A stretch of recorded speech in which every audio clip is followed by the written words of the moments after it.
Malar's kitchen பார்க்க உங்கள் அனைவருக்கும் என்னுடைய அன்பான வணக்கம். மலர்ஸ் கிச்சனில் இன்றைக்கி நம்ம என்ன சமையல் பார்க்க போகிறோம்னா மட்டன் குழம்பு எப்படி செய்யலாம்னு பார்க்கலாங்க. இன்றைக்கி நான் பண்ணுற மட்டன் குழம்பு உங்களுக்கு பிடிச்சிருந்துச்சுன்னா மறக்காமல் இந்த வீடியோக்கு கீழே ஒரு லைக் போட்டுருங்க. அப்புறம் இது வரைக்கும் நீங்கள் மலர்ஸ் கிச்சனுக்கு சப்ஸ்கிரைப் பண்ணலன்னா மறந்துடாமல் சப்ஸ்கிரைப் பண்ணிடுங்க.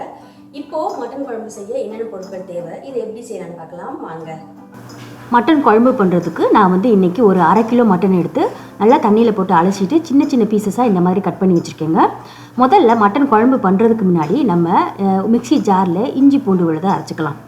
அதுக்கு மிக்சி ஜாரில் நான் ஒரு சின்ன துண்டு 2 சின்ன துண்டு இஞ்சி சேர்த்துருக்கேன். அப்புறமா ஒரு 6 பல்லு பூண்டு சேர்த்துருக்கேன்.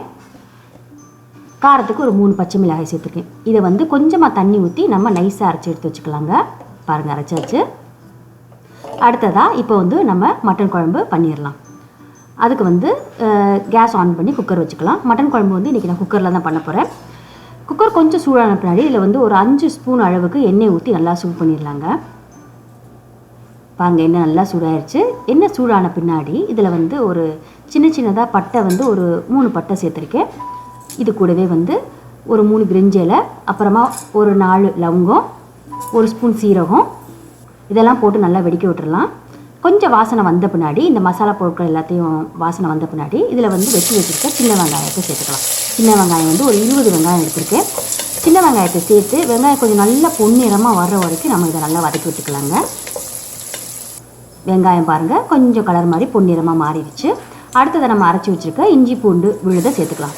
நம்ம அரைச்சி வச்சுருக்க இஞ்சி பூண்டு விழுது மொத்தம் 2 ஸ்பூன் இருந்துச்சு.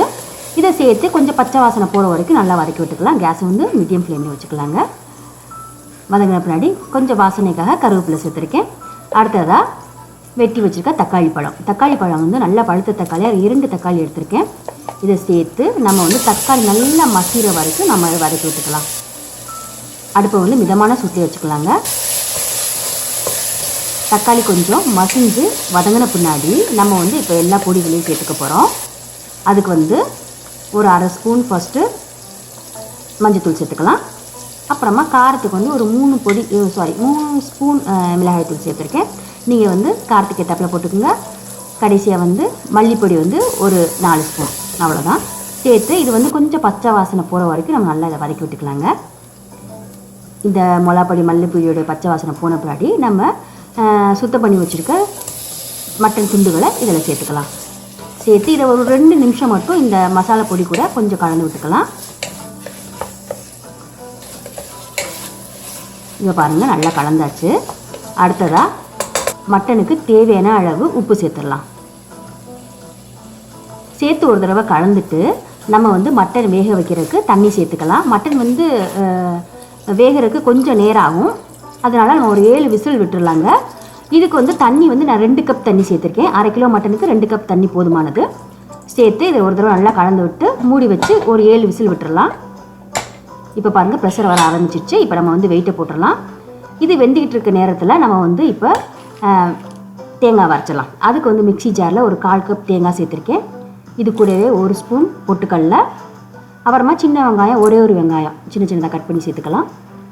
அப்புறம் 1 ஸ்பூன் சோம்பு, 1 ஸ்பூன் சீரகம், அடுத்ததாக மிளகு 1 ஸ்பூன் தான். அப்புறம் காரத்துக்கு ஒரு 2 வரமிளகாய் பிச்சு போட்டுக்கலாம். அரைச்சிடலாங்க. குறைன்னு அரைச்சி வச்சுக்கலாம். அரைக்கும்போது கொஞ்சம் தண்ணி சேர்த்து அரைச்சிக்கலாம். அரைச்சாச்சு பாருங்கள். இப்போ பாருங்கள், ப்ரெஷர் நல்லாவே அடங்கிருச்சு. 7 விசில் வந்துருச்சு. ப்ரெஷர் நல்லா அடங்கிருச்சு. இப்போ மூடி ஓப்பன் பண்ணி பார்ப்போம். சூப்பராக மட்டன் குழம்பு ரெடி ஆயிடுச்சுங்க. பார்க்கவே நல்லா காரசாரமாக சூப்பராக இருக்குல்ல. இப்போ நம்ம அரைச்சி வச்சுருக்க அந்த விழுதை இதில் சேர்த்துக்கலாம். இதுக்கு முன்னாடி குழம்பு ஒரு தடவை நல்லா கலந்து விட்டுக்கலாம். மறந்துருச்சு பாருங்கள். அடுத்ததாக நம்ம அரைச்சி வச்சுருக்க தேங்காய் விழுதை இதில் சேர்த்துக்கலாம். தேங்காயை சேர்த்துட்டு நம்ம ஒரு 5-7 நிமிஷம் மட்டும் நம்ம இதை கொஞ்சம் குழம்பு கொதிக்க விட்டுக்கலாம். ஒரு தடவை கலந்துட்டு நம்ம இந்த அரைச்சி வச்சுருக்க தண்ணியும் இதில் சேர்த்து கொதிக்க விட்டுடலாங்க. அடுப்பு கொஞ்சம் மிதமான சூட்டில் வச்சுக்கலாம். சேர்த்து கலந்து விட்டு கொதிக்க வச்சு ஆஃப் பண்ணிடலாம். அவ்வளோதாங்க. கடைசியாக வெட்டி வச்சுருக்க கொத்தமல்லி இலைகளை மேலே தூவி கேஸ் ஆஃப் பண்ணிடலாம். சூப்பராக மட்டன் குழம்பு ரெடி ஆயிடுச்சுங்க. இந்த மட்டன் குழம்பு சாதத்துக்கு ரொம்பவே நல்லாயிருக்கும். பூரி, சப்பாத்தி, அப்புறமா தோசை, இட்லி எல்லாத்துக்குமே அட்டகாசமாக இருக்குங்க. கண்டிப்பாக நீங்கள் வீட்டில் செஞ்சு பார்த்துட்டு எப்படி இருந்துச்சுன்னு மறந்துடாமல் கமெண்ட்ஸை சொல்லுங்கள். இன்றைக்கி நான் பண்ண இந்த மட்டன் குழம்பு உங்களுக்கு பிடிச்சிருந்துச்சுன்னா மறக்காமல் இந்த வீடியோவை ஷேர் பண்ணிடுங்க. அப்புறம் இது வரைக்கும் மனசு கிச்சனை சப்ஸ்கிரைப் பண்ணலன்னா மறந்துடாமல் சப்ஸ்கிரைப் பண்ணிடுங்க. மீண்டும் சந்திக்கலாம். நன்றி, வணக்கம்.